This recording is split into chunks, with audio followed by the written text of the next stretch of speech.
Hello everyone, welcome back into my channel, and now I'm going to watch Fate Lore, Sieg, Skills and Abilities. This video was uploaded by a YouTube account named Saya4, so let's check it out. What is up, guys? Today I bring to you the servant profile of the day, Sieg. He can be summoned as a caster. His place of origin is Romania, and he's the main protagonist of the Fate Apocrypha series. Class skills, independent action. The rank is EX, the highest level of fending for yourself. Yes, he does need prana when it comes to using his spells and things of that nature, but once you get past that, he's more like a human than anything else. Homunculus, the rank is C+. As a homunculus that was meant to be a source of energy, Sieg's magic circuits are top of the line.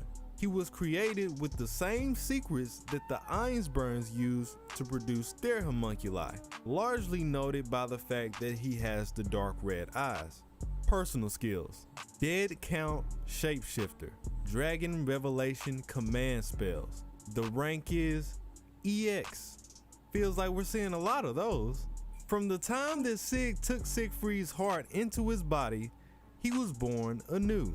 The fusion gave him 3 command spells that allowed him to transform into Sieg upon their use. The transformation itself lasting about 3 minutes each time. Now, he's not as strong as the actual Siegfried per se, but he's definitely as close as you're gonna possibly get. He's also used one of these command spells to boost the power of Balmung to be on par with Karna's Vasavi Shakti. You know, the same divine spear that kills anything in one hit. Yeah, apparently that's light work for Sieg. I hate that. Man-made hero. False. The rank is B+. By receiving the heart of Siegfried and having the phantasm of Frankenstein coursing through his body, he can use this skill in tandem with Dead Count to turn himself into a pseudo-servant, or more specifically, Siegfried himself, for a short amount of time. Magecraft. The rank is C class. From the time of his birth, Sieg was able to gain knowledge at an alarming rate. He had access to a spell that allowed him to break out his glass container and even understand the material that the container was made from. By using that same spell, he can destroy any solid material by releasing its polar opposite. Back when Sieg had his brief encounter with Gordes, had Gordes not responded in the manner that he did, then Sieg would have not only taken off his arm, but also ate away at his heart with this spell alone. On the flip side, Sieg's body isn't like the other homunculi, and it's not meant to handle this spell during battle. He was only meant to be an energy source and have 3 years to live at the most. Bullshit. The rank is EX. This allows you to overcome any circumstance for no given reason whatsoever. The war is only 2 weeks long at the most. Sieg, on the other hand, has everything handed to him in a matter of days. Imagine that. You will ruin the series for the other characters that actually deserve screen time, but be championed by the entire fandom for reasons that I still don't understand. This is what people tried to argue is good writing. I'll take your word for it. Now for the Noble Phantasm. So at the beginning of the series, Siegfried thought that it would be a good idea to give up his life for Sieg by transplanting his heart in episode 4.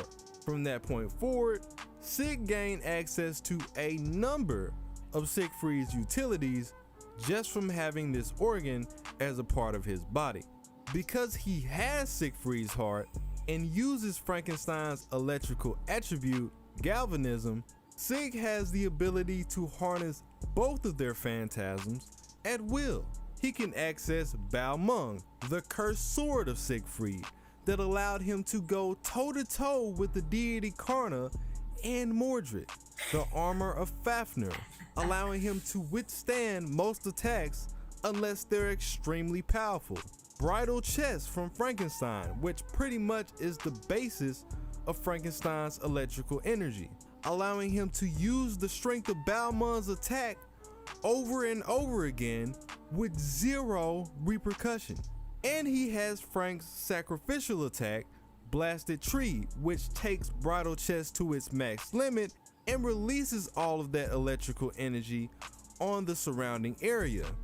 You can also survive this blast by lowering its strength, but that doesn't really make a difference because he would have survived it anyway because he survives everything. Let y'all tell it. So not He's a only does he walking have plot access to armor. the phantasms of both these servants, but he can use them more efficiently than the servants themselves because A, his existence was literally meant to be a source of energy, and B, he has no restrictions whatsoever other than the fact that he can only transform 3 times. And even when he loses his transformations, he still has full access to certain aspects of Frankenstein's abilities. Acaphiloga argyris, incandescent dragon's breath. And it appears that we have yet another EX. I wonder why. Wonder why? It's an anti-unit phantasm that's meant to be used on yourself. It's a phantasm that comes from him turning into an actual dragon by the end of the series. He took the entire Greater Grail to the reverse side of the world to avoid the extinction of mankind. This is due to the fact that there's no humans on the other side, and for the most part, it just houses the phantasmal species. By being united with the servant Siegfried, Sieg can transform into the dragon Fafnir and unleash a devastating shower of flames on his opponent.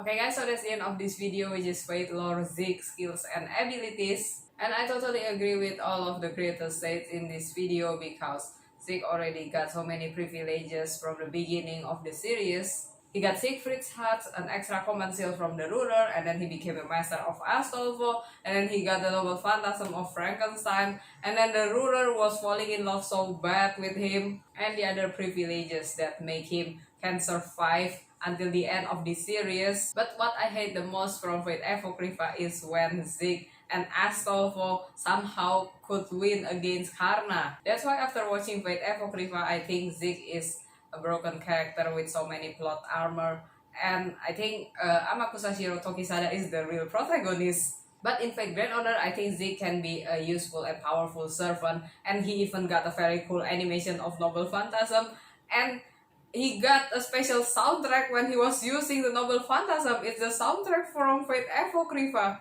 And I must admit that Sieg's Noble Phantasm is much cooler than Amakusa Shiro Tokisada's Noble Phantasm. That's why I think Amakusa Shiro needs an animation update for his Noble Phantasm because it's too simple. Even Semiramis looks so cool with her hanging gardens. And that's my opinion about this character.